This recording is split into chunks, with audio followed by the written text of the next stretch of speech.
செய்யும் வினைதான் என் செய்யும் என்னை நாடி வந்த கோல் என் செய்யும் கொடுங்கூற்று என் செய்யும் கூரேசர் இருதாலும் சிலம்பும் தண்டையும் சதங்கையும் சண்முகன் தோளும் கடம்பும் என் கண்முன் வந்து தோன்றிடினேன். நம்ம இந்த வீடியோவில் பார்க்கக்கூடிய தலைப்பு அப்படிங்கிறது ராகுகேது பேச்சு. எப்போவுமே ஒரு வருடத்தில் ராகுகேது பேச்சு ஆகும்போது மக்கள் வந்து ஒரு எதிர்பார்ப்பு இருக்கும். இந்த கிரக பயிற்சியில் நமக்கு என்ன நன்மைகள் இருக்குது, என்ன தீமைகள் இருக்குது அப்படின்றது பொதுவாக எல்லாருக்குமே ஒரு எதிர்பார்ப்பு அப்படிங்கிறது இருக்க தான் செய்யும். அந்த வகையில் வந்துட்டு இந்த ஆண்டினுடைய ஆங்கில தேதியானது மே மாதம் 18ஆம் தேதி அன்னைக்கு தமிழ் வருஷம், அதாவது புத்தாண்டு, தமிழ் புத்தாண்டு பிறக்க போகுது. தமிழ் புத்தாண்டு விஸ்வாசு வருடம் 13ஆம் தேதி, சித்திரை 13ஆம் தேதி, அதாவது சித்திரை மாதத்துக்கு விஸ்வாச வருடத்தினுடைய முதல் மாதமான சித்திரை மாதத்தினுடைய 13ஆம் தேதி மாலை மணி 5:25க்கு. இது சரியான டைம் பார்த்திங்கன்னா ராகு காலம். இது ஞாயிற்றுக்கிழமை அன்றைக்கி இந்த ராகு பயிற்சியானது நடக்குது. இந்த ஞாயிற்றுக்கிழமை 4 to 6 எப்போவுமே ராகு காலம் அப்படின்ற காலம் வந்து பஞ்சாங்கத்தில் குறிக்கப்பட்டிருக்கு. இந்த ராகு காலத்தில் தான் இந்த ராகு பகவான் பயிற்சி ஆகிறார். ராகு பகவான் எங்கேருந்து பயிற்சி ஆகிறாங்க அப்படின்னு பார்த்தீங்கன்னா மீனத்துலேருந்து கும்பத்துக்கு பயிற்சி ஆகிறாங்க, ஆன்டி கிளாக் வைஸ், அதை எதிர் சுற்று வழியாக. அதே சமயத்தில் கண்ணியில் இருக்கக்கூடிய கேது பகவான் சிம்மத்துக்கு பயிற்சி ஆகிறாங்க.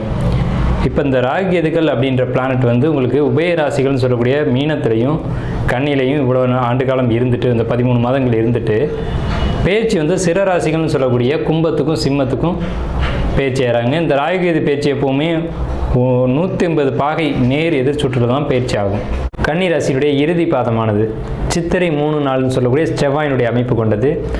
ஸோ இவங்களுக்கு பொறுத்த வரைக்கும் ராகுகேது பயிற்சி எப்படி இருக்கும் அப்படின்னு கேட்டிங்கன்னா ரொம்ப சூப்பராக இருக்குது அப்படின்னு தான் சொல்லணும். பொறுமையாக இருக்கணும். இந்த காலகட்டத்தில் பொறுமைசாமி அப்படின்ற மாதிரி பொறுமையாக இருக்கணும். ஏன் பொறுமையாக இருக்கணும்னா உங்களுக்கு 7ல் சனி, இதுக்கு பேர் கண்டக சனி அப்படின்னு பேர். சனி பகவானை பொறுத்த வரைக்கும் பொறுமையாக இருக்கவங்கள தொந்தரவு செய்ய மாட்டார். இன்னும் ஒரு நல்ல மதிப்பு மரியாதைகளை ஏற்படுத்தி தான் போவாங்க. அதே பொறுமை இல்லாமல் இருக்கவங்களுக்கு கொஞ்சம் சிக்கல்கள் ஏற்படும். வேலை செய்யக்கூடிய இடத்துல ஜாப்பில் ப்ராப்ளங்கள் வர்றதுக்கான வாய்ப்புகள் உண்டு. அது பெண்கள் ரீதியாக சித்திரை நட்சத்திரக்காரங்க இருந்தீங்க அப்படின்னா பெண்களாக இருந்தால் தொந்தரவு இல்லை, ஆண்களுக்கு மட்டும் இந்த ஒரு பாதிப்பு ஏற்படும். இருந்தாலும் வேலையில் ஒரு சுணக்கம் அப்படிங்கிறது இருக்க தான் செய்யும். அதை மீறி நீங்கள் அமைதியாக உங்களுடைய வேலையை பார்த்துட்டு நீங்கள் வேலைகளை செய்யணும். வேலையை விட்டணும் அப்படின்ற எண்ணங்கள் இருந்தால் தயவு செஞ்சு விட்டுருங்க. வேலையை விட வேணாம், தொடர்ந்து வேலையிலே பயணிங்க அப்படிங்கிறதான் நம்முடைய கருத்து. சித்திரை நட்சத்திரத்துக்கு 50க்கு 50% நல்ல பலன்கள் தான் இருக்குது. நெகட்டிவாக எதுவும் சிந்திக்க வேணாம், நெகட்டிவான வார்த்தைகளை பேச வேணாம், அதை குறைச்சிக்கோங்க. உங்களுடைய வார்த்தைகள் எல்லாமே சுபமாக இருக்கட்டும், வாழ்க்கையும் சுபமாக அமையும். ராகு கேது பயிற்சி பலன்கள் 2025. நாம் இப்போ பார்க்கக்கூடிய தலைப்பு அப்படிங்கிறது இந்த ஆண்டு, அதாவது சரியான தமிழ் வந்து விஸ்வாச வருடம் சித்திரை மாதம் 13ஆம் தேதி அன்னைக்கு மாலையில் 5:25க்கு 5:25க்கு சரியான ராகு காலத்தில் ராகு கேது பேச்சு நடக்குது. இந்த ராகு கேது பேச்சு கன்னி ராசிக்கு, அது கன்னி ராசியான உங்களுக்கு என்ன மாதிரியான பலன்களை ஏற்படுத்துது அப்படிங்கிறத நம்ம இப்போ பார்க்குறோம். கன்னி ராசியை பொறுத்த வரைக்கும் இந்த ராசி அப்படிங்கிறது காலபுருஷ தத்துவத்தில் 6வது ராசி. புத்திசாலித்தனத்தை அடிப்படையாக கொண்டு வாழக்கூடியவங்க, புத்தி கூர்மையை அடிப்படையாக கொண்டு வாழக்கூடியவங்க அப்படின்னு நம்ம சொல்லலாம். ஏன்னா புதன்னா புத்திகாரகன் அப்படின்னு பேர், வித்யாகாரகன் பேர். படித்த கல்வியும் புத்தியும் கொண்டு வாழக்கூடிய ஒரு அற்புதமான ராசி இந்த கன்னி ராசிக்காரங்க. இவங்க வந்து கொஞ்சம் ஷார்ட்டாக தான் இருப்பாங்க, கொஞ்சம் தனித்துவம் கொண்டவங்களாக இருப்பாங்க. எப்போவுமே கன்னி ராசி அப்படி தான் இருப்பீங்க. உங்களுக்கு என்ன மாதிரியான கிரக நிலைகள், அதனால் என்ன பலன்கள் அப்படின்னு நம்ம பார்க்கும்போது உங்கள் ராசிக்கு இது நாள் வரைக்கும் 8ஆம் இடத்துல இருந்த 7ஆம் இடத்துல இருந்த ராகு 6ஆம் இடத்துக்கு மறைகிறாங்க. 6ஆம் இடத்துல இருந்த சனி 7ஆம் இடத்துக்கு பயிற்சி ஆகிறாங்க. அதே சமயத்தில் உங்கள் ராசி மேலே சந்திரன் மேலே இருந்த கேது உங்கள் ராசிலேருந்து விரயஸ்தானமான 12வது ராசிக்கு பயிற்சி ஆகிறாங்க. இப்படிப்பட்ட நிலையில் உங்கள் ராசிக்கு 10ஆம் இடத்து குரு. இந்த கிரக நிலைகள் அமைப்பு உங்களுக்கு நன்மை செய்யுமா தீமை செய்யுமா, வெற்றியா தோல்வியா அப்படின்னு நீங்கள் சிந்திக்கும்போது வெற்றிகள் மட்டுமே அமோகமாக இருக்குது அப்படிங்கிற ஒரு அமைப்பு உங்களுக்கு உண்டு.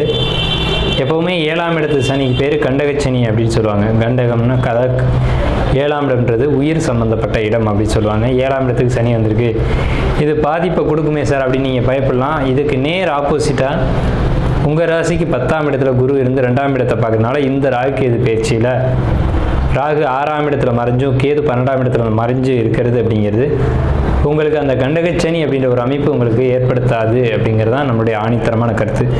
ஓகே சார், இதனால் என்ன பெனிஃபிட், என்ன பாசிட்டிவான விஷயம் இருக்குது அப்படின்னு கேட்டிங்கன்னா, உங்களுக்கு இது நாள் வரைக்கும் வருமான தடைகள், வருமானத்தில் தொந்தரவுகள் இதெல்லாம் இருந்திருக்கும்.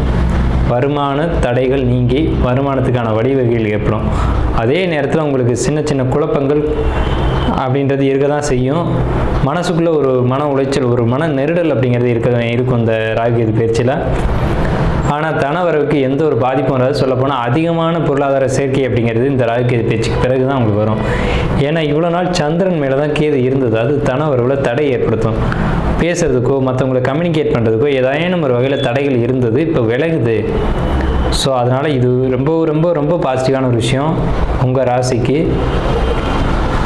அடுத்து பார்த்தீங்கன்னா சொத்து சேர்க்கக்கூடிய யோகம் உங்கள் ஜாதத்துக்கு இந்த டைமில் வந்திருக்கு. சொத்துன்னா வீடு, வண்டி, வாகனம், பொருளாதாரம், எல்லா வகையான சொத்தும் இதில் தான் அடங்கும். புதிய சொத்து சேர்க்கைக்கான காலகட்டம். இது நிலைத்த சொத்து அப்படின்னு சொல்லலாம். நீண்ட காலம் உங்களோடு இருக்கக்கூடிய ப்ராப்பர்ட்டி அப்படிங்கிறது இந்த காலகட்டத்தில் உங்களுக்கு சேரும். அதே மாதிரி உங்களுக்கு 6ஆம் இடத்தை குரு பார்க்குறாரு, அங்கே ராகு பேச்சை வர்றாங்க.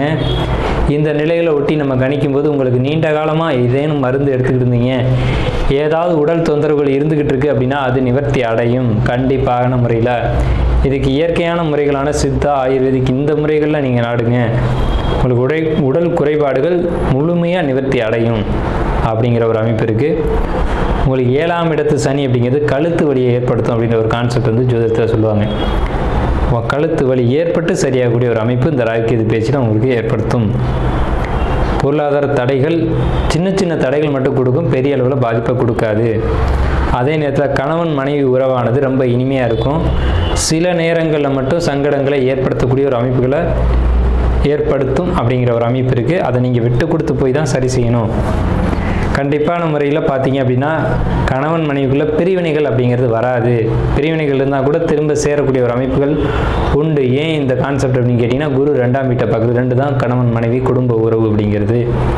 ஸோ அது ரொம்ப பாசிட்டிவாக இருக்குது. குழந்தைகளுடைய எதிர்காலம், குழந்தைகளுடைய படிப்பு பொறுத்த வரைக்கும் பாசிட்டிவான ஒரு வகையில் தான் இருக்குது. குழந்தைங்கள் வந்து படிப்பை பொறுத்த வரைக்கும் எந்த ஒரு கவலையும் இல்லை. அவங்களுடைய மார்க் அப்படின்றது அதிகமான மார்க் ஸ்கோர் பண்ணுவாங்க அப்படின்ற ஒரு அமைப்பு இருக்குது. குழந்தைங்க படிப்பில் நீங்கள் எந்த ஒரு கவலையும் பட தேவையில்லை. மாணவர்களாக இருக்கக்கூடிய கன்னி ராசிக்காரங்களுக்கு படிப்பு தடையில்லாமல் படித்து அடுத்த நிலைக்கு போகக்கூடிய அமைப்பு. அதாவது 10th படிச்சிக்கிங்க, நல்ல மார்க் எடுத்து ஃபஸ்ட் குரூப், செகண்ட் குரூப் அந்த மாதிரி இருக்கக்கூடிய ஒரு அமைப்பு. 12th படிச்சிட்டிங்க, மார்க் நல்ல மார்க் ஸ்கோர் பண்ணிடுவீங்க. அப்போது அதாவது 12th மார்க்கை வச்சு தான் நம்மளுடைய எதிர்காலம் அப்படிங்கிறது இருக்குது. இந்த காலகட்டத்தில் தான் உங்களுடைய படிப்பு உயர்வதற்கான காலகட்டம். ஏன்னா இந்த டைமில் தான் உங்களுக்கு வந்து படிப்புன்னு சொல்லக்கூடிய 2ஆம் இடம், 4ஆம் இடம், இந்த இடங்களை குரு பார்வை செய்யக்கூடிய காலகட்டம் ராகு கேது பேச்சினால். ஸோ அப்போ படிக்கக்கூடிய மாணவர்களுக்கு ரொம்ப சிறப்பாக இருக்குது. கல்லூரி மாணவர்களுக்கு ரொம்ப சிறப்பாக இருக்குது. அதே மாதிரி கலைத்துறையில் இருக்கக்கூடியவங்களுக்கு ரொம்ப ரொம்ப ரொம்ப பொற்காலம். அதே மாதிரி திடீர் அதிர்ஷ்டங்கள், திடீர் தனவுறவுகள் எதிர்பார்த்து காத்துட்ருக்கவங்களுக்கான வாய்ப்பு அப்படிங்கிறது சற்று குறையத்தான் செய்யும். உழைத்து சம்பாதிக்கக்கூடியவங்களுக்கான வருமானம் ரொம்ப மிகுதியாக இருக்கும். ஏன்னா குரு 2ஆம் இடத்தை பார்க்குறாங்க. குரு அப்படின்னாலே நேர்மையான வழியில் சம்பாதிக்கக்கூடிய ஒரு அமைப்பு. உங்கள் உழைப்புக்கு சரியான ஊதியம் அப்படின்றதான் குரு கொடுப்பாங்க. ஸோ அந்த அமைப்பு ரொம்ப சிறப்பாக இருக்குது. பொருளாதாரம் இந்த காலகட்டத்தில் ரொம்ப சூப்பராக இருக்கும். பொருளாதார பிரச்சனைகளில் சொத்து சேர்க்கக்கூடிய அமைப்பு உண்டு. குடும்பத்தில் ஒரு மன மகிழ்ச்சி, நிம்மதி, சந்தோஷம், குடும்பத்தில் சுபகாரியங்கள் நடக்கக்கூடிய அமைப்பு அப்படிங்கிறதுலாம் ரொம்ப சிறப்பாக இருக்குது. இதில் உங்கள் ராசிக்கு மட்டும் நெகட்டிவாக சொல்லக்கூடிய அமைப்புகள் ரொம்ப ரொம்ப ரொம்ப குறைவு.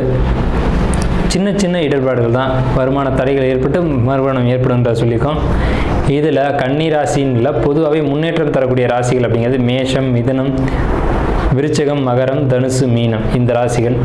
அதில் நார்மலான பலன்கள் அப்படின்னு பார்த்தீங்கன்னா கன்னி ராசிக்கு 60% மேலே நல்ல பலன்கள் நடக்கக்கூடிய ஒரு அமைப்பு உண்டு.